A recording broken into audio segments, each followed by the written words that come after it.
And hello everybody, welcome back to the channel guys, hope you're all well. Before we do get into today's video, as always, please do smash that like button and subscribe to the channel for daily Liverpool content. Guys, in today's video we're going to be discussing all the latest Liverpool news from the last 24 hours, which of course includes a Diaz update and the deal that Liverpool have agreed. So quite a few bits and pieces to discuss. However, obviously we did draw at the weekend, but we have been kind of let off the hook, other than Manchester City, of course, last night.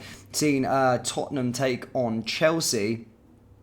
Chelsea won the game 4-1 after Tottenham went down to sort of 9 men. Nicholas Jackson then got a hat-trick. Of course, probably Tottenham, the best side, was an interesting game, but probably does a huge favour in terms of the sort of outlay of the title race. Arsenal losing, Tottenham losing.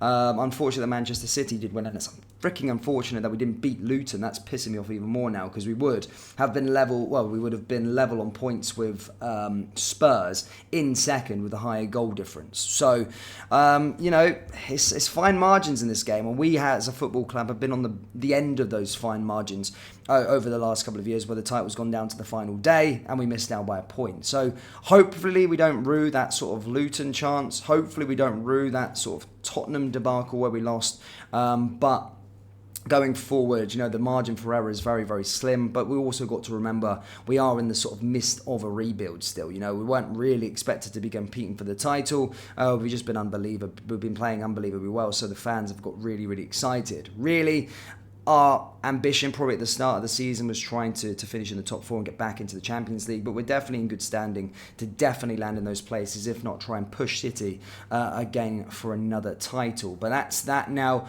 Match day 11 is concluded. The top 4 is as follows: Man City, Tottenham, Liverpool and Arsenal. Always like to give a shout out to my favourite side, no, I'm joking, Man United in 8th, and then Chelsea of course move up to 10th. For the bottom 3 as follows: Sheffield United, Burnley and Bournemouth. So yeah, very, very interesting seeing there. Now, in this part of the video, we'll do the Diaz update, a little bit of a Diaz update, of course, scoring the goal. As I said, he's been the name on everybody's lips after his heroics at Luton, but as Jurgen Klopp has rightfully said in his press conference, the real problem has still not been resolved. Work is still ongoing to rescue his father, with the latest indications from the rebel group being that Luis Manuel Diaz will be released. The National Liberation Army of Colombia have said that they want security guarantees before they allow Diaz's father's return to safety. The forward displayed a message requesting freedom after equalising against Luton, and the FA have displayed common sense in allowing him to escape punishment due to the exceptional circumstances that surround the situation. Here's hoping we do have some good news fairly soon. But as I said, it's good to see it's going to more of a positive route rather than a negative one, and it does seem as though his father will be released, which is so much more important than football at the moment, his situation. But as I said, scoring at the weekend, and it's getting closer for his father to be released, so that's fantastic to hear. In other news, guys, as I said, recently I've spoke a lot about our knack for the future and securing players for the future.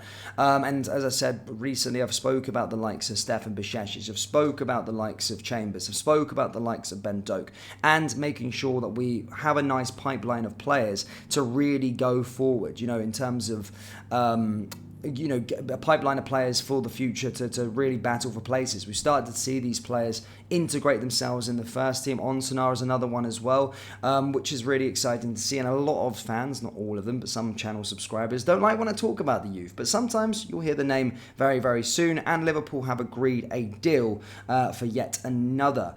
Afolomi, what was announced on the club's website earlier, Afolomi Olonga has signed his first Liverpool professional contract. The 17-year-old midfielder joined the Reds as an under-11 after being spotted playing grassroots football in Manchester. He has progressed through the ranks in Kirkby and is now a regular member of Mark Bridgen Wilkinson's under-18 squad. Known to all the academy as Fola Onaga, is a talented player who links the game well and looking to have a positive impact in the attacking third.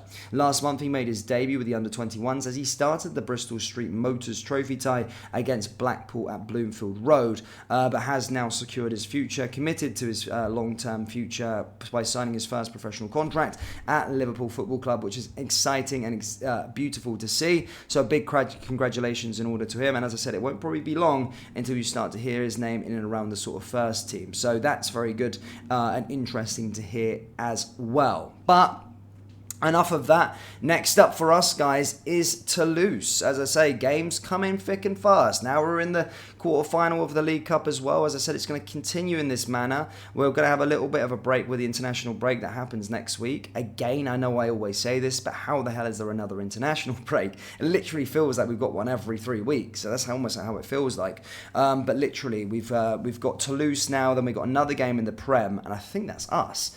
I literally think that's us, which is super frustrating. I'm sick of international football. But as I said, Toulouse this Thursday, we travel out there. We have been there before, back in 2007 in a Champions League qualifier. So certainly one, but also very, very exciting for us on the line. It's the early kickoff, and a win will secure our fate into the next rounds of the competition, which is really good to see. And if results go the other way, we'll probably come out as group winners with 2 games to spare, which is exciting as well. Which would mean, you know, younger talent would probably be able to get to play in the last 2 games, which is also equally exciting as well for those of you that like to see the youth being brought up. But Toulouse did suffer heartbreak at the weekend. They did hold in 1-0. They were 1-0 up with Dalinga before Le Havre basically came back on the 83rd minute with Bayo, and then scoring a 95th minute winner to cause heartbreak for Toulouse. They're currently having a bit of a poor season. Currently find themselves in 14th out of 18 teams at the moment. 1 point splitting them from the relegation zone. But certainly, again, I mean, we did beat them 5-1 at Anfield. I do expect a similar result. But for us, it's all about bouncing back and making sure we do get that win, and making sure that we qualify for the next round in Europe. After that, of course, we will then be in action once again in the Premier League. And I'm just making sure that, against Brentford at Anfield. And then it is, if I'm correct, and that's the international break. Somehow, it's constantly the same. International break coming so quick. So that's all I've really got for you today, Liverpool fans. In fact, as I say, just to go over a Diaz update, a bit of a positive update with regards to Diaz, which is cool to see. A bit on our next opponent, a bit in the fallout from the game against Luton. Match day 11 complete as well. But yeah, that's it. Now it's over to you guys. Let me know your thoughts first and foremost on the whole Luis Diaz situation. Let me know on your thoughts on how we're planning for the future by tying these talented players down and scouting and bringing in the likes of these youth players to Liverpool for the long term. And as I said, let me know your thoughts on our current Premier League form, your final thoughts on the Luton game. And yeah, guys, I'll see you all next time, guys. Hit that like button, hit the subscribe button for daily Liverpool content. And as I said, I'll see you all in the next video. Take care. Peace.